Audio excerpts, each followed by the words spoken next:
Welcome to April's Garage. There is another recall that's hitting Tyler a little close to home. It's affecting one of his special babies. Well, not really. Kind of. And this affects 721,000 vehicles. Really? Seriously? Yeah, you thought the Toyota engine recall was bad. Well, finally, General Motors is doing something about their 6.2s that love to go, pop goes the weasel.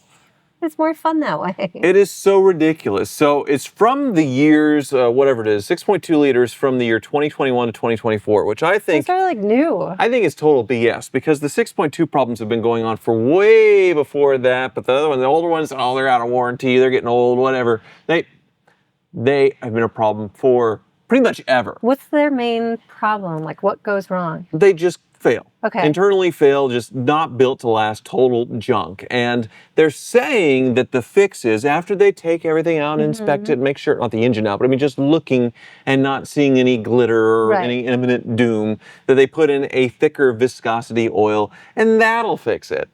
There's no chance.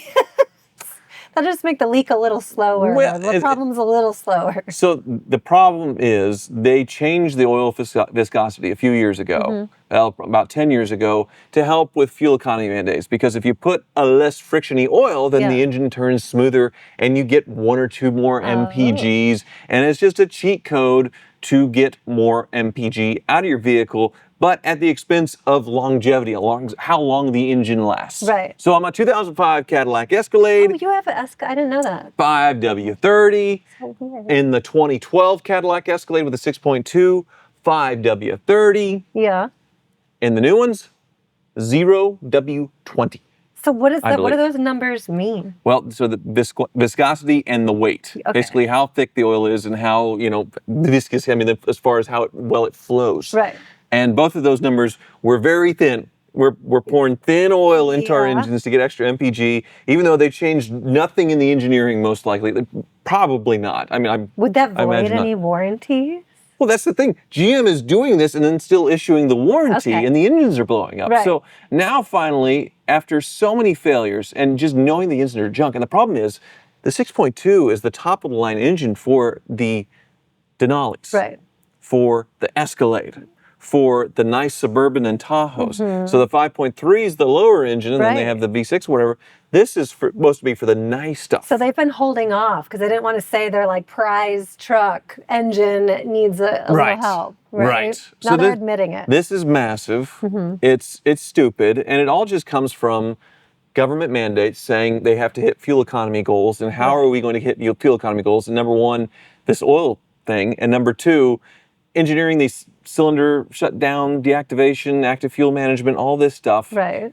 And getting more horsepower out of less displacement, even though 6.2 is really big. If they just continued with the old 6-liter Vortec and the old push rod system and just kept going with that, they wouldn't have had any of these problems. They're making improvements because, wasn't there some ozone hole back in the day? Yeah, what happened to the hole in the ozone layer? Healed up, but that's probably helped with the government mandates of making everything you not need to pollute. Stop. Am I in trouble? You're going to go political, and the comments are going to one way or the other. I'm not. I didn't think that was political. Are we debating global warming right now? No, we're not going to do that. Don't do it. But there's one more hole. Don't do it. Don't do it. No, don't do it. Anyway, we're not going down that rabbit hole of comment section and everything else. Hole no, to Earth there's no glory hole to Earth for the sun's rays just unfiltered to come in. All right. Yes. So it's pretty wild that this has gone on for so long, and everybody knows it's a problem, and they're just now doing something about it. But this is another massive, unbelievable recall. It's going to cost them a lot of money. A ton of money. So Toyota recalling 200,000 engines over the course of a couple of years, model years.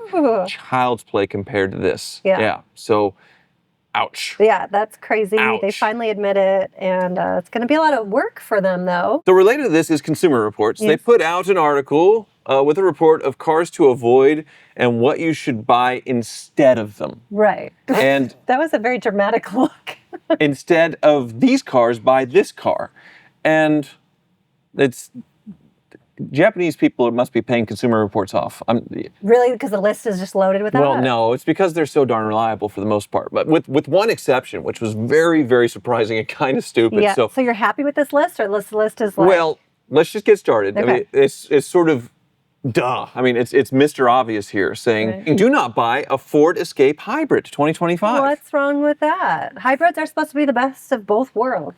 Ford can't make a hybrid CVT or any kind of dual clutch transmission to save their lives. Okay. They have hybrid system problems. So they're The predicted, price is so good. starting at $29,150, their predicted reliability and owner satisfaction is not good. But they do say that it has a 13.2-inch touchscreen, but it's plagued with issues. So, Plagued with software issues. That's the worst. So its score is like a 54 out of 100. Instead of buying the Ford Escape Hybrid, buy the Honda CR-V Hybrid that has a score of 83 out of 100. This is a great list, actually, and a great way to compare the It cars. is $4,000 more, though. Right. And it gets a little bit better gas mileage, but they're saying buy the Honda instead of the Ford. Well, people can't spend $4,000 more. That's a big jump. So, yeah. okay, whatever. Next up, do not buy the Jeep Grand Cherokee L. The big old L, the long wheelbase. Yeah, Tyler Potter is probably down there nodding, yes, do not buy. But has very, very low, 50 out of 100 in overall score, very low owner satisfaction and reliability. Bad fuel economy, noisy engine, and it has a very high price for what it is. So that's what they said. The better choice is the Toyota Highlander Hybrid. Oh, Which- the Jeep looks cooler, though. And, like, you just want to look cooler in Yeah. the car sometimes. Is not worth it. But here's the big problem with Stellantis, too expensive. Their price range, $39,000 to $60,000. Right. They get 19 miles per gallon out of the Yeah. V6. The Highlander, $39,000 to $53,000, and you get a much more luxurious car for less. I guess so. And you get 35 miles per gallon. City 27, highway 41. That's in a big three-row significantly- SUV. Significantly better. Owner satisfaction is pretty good, too. Yes, it has an on 81 that. score out of 100. So, once again, who is buying this junk from Stellantis, where it is more expensive than a Toyota Highlander and less than 20 mile per gallon combined? Who's buying it? So, obviously, Mercedes GLC, do not buy They're it. saying not to buy it. Okay. So their price range, 49,000 to 91,000, score 58 out of 100. Imagine so a big buying a old car flunk. for $90,000 and this says don't do it. Very low owner satisfaction. They say the brakes feel mushy and it has the occasional bumpy downshift and below average reliability. So instead, you should buy the Lexus NX Hybrid, which ranges from 41 to 57,000, get much better mile per gallon, 83 score out of 100, and Okay. get better reliability. I like that Lexus right there, that hybrid. You That's like pretty cool. the Predator face Lexus? Is that the Predator face Yes. one? Yeah, I think it's cooler than the Mercedes. I would rather sport that, so I agree with them on So that. here's where things sort of go off the rails. Minivan to avoid. Makes sense. Chrysler Pacifica Hybrid is known to have tons and tons of problems. Score 59 out of 100. Right. And Owner satisfaction's really low. really, really Yeah. low. Yes. They say it has many family-friendly innovations and a quiet interior, but it scores below average for reliability and owner satisfaction. So stay away from the You Hybrid know what they need to Pacifica. bring back are the Dustbuster minivans. That's the retro styling return that I'm looking for, not this ID Buzz BS. Very okay? dangerous, those Dustbuster fans. What's not dangerous it's about just them? the crumple zone's not existent. Oh, but, yeah, that's a problem. They didn't say the Sienna. They said the better choice is the Kia Carnival. A It's Kia, such a wild name for a minivan. which 79 out of 100 score, 32 mile per gallon highway, and it has strong reliability ratings, and the people who buy them really like them. 242 horsepower, turbocharged 4-cylinder. Okay, there you go. I Who'd mean, have that's thunk? not Japanese, though, is it? It's Korean. right? It's saying it's number 2 out of 8 minivans 3-row. I imagine the Sienna's number 1, so maybe they didn't want to be so obvious for Sure. Japanese that they gave the Koreans this A one. little nod. But then back to EVs, SUVs. They say avoid the Blazer EV, which is the same as our Lyriq. It's like the cheaper version of the Lyriq. The reliability. Look, it's in the red. It has a Is- 39 score out of 100. So we were seeing in the 50s before. This one's 39. How is like a brand new car, 2025, have such a low reliability? We've been making cars for hundreds of years. Yeah. How does this happen? This seems like it it's rough. shouldn't be happening. They're saying the ride is stiff, which ours isn't, and the handling isn't very agile. Okay. But they're saying the apps and the tech are super buggy, which, Which is normal. duh. even though the owner satisfaction is high, but Right. these cars are going in for a lot of issues. And we've talked about this before, where I think like software issues and bugs need to be in a separate bucket from like Right. engine and transmission exploding and that kind of Sure. stuff as far as total reliability. And just in my opinion. But they're saying the better choice is the Tesla Model Y with a score of 73 out of 100. Wow. Do you agree with that or disagree?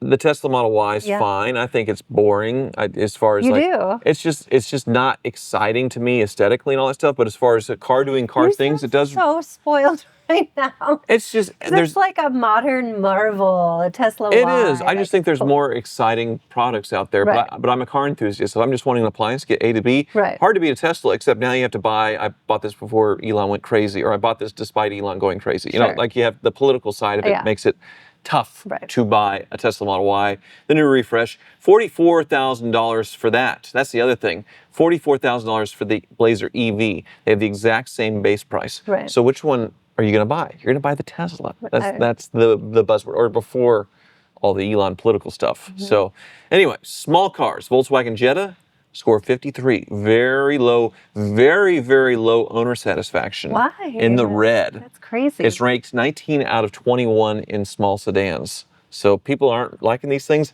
I know they sell them really cheap though. $22,000 is the their base price for them. Base price right around $20,000 is Right. fantastic. They're saying for $2,000 more, you don't get the below average reliability of the Jetta. You can get the Mazda 3, get Okay. 44 mile per gallon highway, although you get 54 with the Jetta. That's great. Both of those are great. And it's much higher. It gets a 78 score out of 100. I'd take the Jetta personally, but That's not the point of this thing. The point is the Jetta's- Jetta's the bad buy. Jetta's more You interesting. gotta go with Miata. so they're saying to avoid the Genesis G70, Mazda. 52 score, Mm-hmm. low owner satisfaction, low reliability. It's a very cramped back seat and below average reliability and power, which I mean, That's surprising because I really Yeah. like these cars. They're the luxury cars. So I'm really curious what it says to buy over this one. well, here's the problem. Mm-hmm. They've made Genesis expensive now. So the base price $42,500. Right. You can get an Audi A4 for $42,000, the base price. So for less, Right. you can have a German luxury brand for Right. less than the Korean luxury brand, which what is everybody going to go buy? But I feel like these prices are pre-tariff prices too because they're going to be a little more than that. It's the same with the Koreans and the Germans. They got to deal with the same tariffs. But yeah, this Audi A4, Audi, sorry, 40 mpg highway. And they say the A4 feels tight as a drum solid. That's their quote right there. With a very quiet cabin. And they've been making the 2-liter 4-cylinder from Volkswagen forever now. So here's the big surprise. They save the shocker for the end on this one. The Toyota Tacoma 2025, they're saying to avoid. And look at the score. Everybody's darling, the invincible truck is no longer the invincible truck. Why? 45 What is happened? the score. Road test, poor. Predicted reliability, really bad. Owner satisfaction, mediocre. Can I which just for a tell Tacoma, you, the past like 10 years of my life, I hear guys like being in love. This is the car. This is the truck to get. Right. It's going to last you your entire life. So I almost don't believe that it's crazy, but it's just the new ones. the new ones with these 4 cylinders Mm-hmm. and all this, it's junk. 4-cylinder turbos, it's junk. But they're also knocking it for being a truck because they made it an old school truck. They're saying the ride's very archaic feeling, even though they switched over to coil spring suspension in the rear to try and update it. And they're saying the rear room is tight, but it's a truck. It's supposed to feel trucky. Right. And yeah, they get bad miles per gallon, but not bad compared to overall it's 20 mpg. Okay, but what are they saying? here's the to really buy stupid part. instead? buy instead the Honda Ridgeline. Why? Really? Buy the unibody car-based truck Really? rather than so many others. I mean, Yeah. Ford Ranger, Chevy Colorado. Buy a do you Honda ever think Ridgeline. like Honda or their parent company like shoots them a little money to be like, I hey, don't- say something nice about these cars? Like that kind of has Back- to happen, right? 10, 15 years ago, Yeah. I used to call them the Honda rim jobs because they were so disgusting looking. Some people like that though. Sorry. There's an interesting list of cars. They may like it, but it's gross. It's yucky. I'm just glad That's to hear that you don't like it. Anywho, they're saying the cabin's very, very quiet and Mm-hmm. it's great for the weekend warriors. So if you can get past it being a crossover with a truck bed, That's then that is the one to literally buy. Weekend Warriors, where you think those like, I don't know, mid 40s, 50s guys on their Harley Davidsons, like Weekend Yeah. Warrior. That's the truck that I picture the Weekend Warrior. I'd get a Santa Cruz over that. If I'm getting a crossover-y, I know you didn't like the way that it looked, but the inside was nice on the Santa Cruz. The driving, it felt really nice. Is the Maverick significantly smaller than this? The Maverick's in the same segment. How could you not say Maverick? Maverick's a unibody-based truck, yeah, but it's way cheaper. They're going for price for price. So that's the story of all the junk being made and the alternatives to buy, and GM finally owning up to one of the biggest mistakes in engines in a long time. Long time. It's rough, and I'm glad they admit it. Yeah. Thanks so much for watching.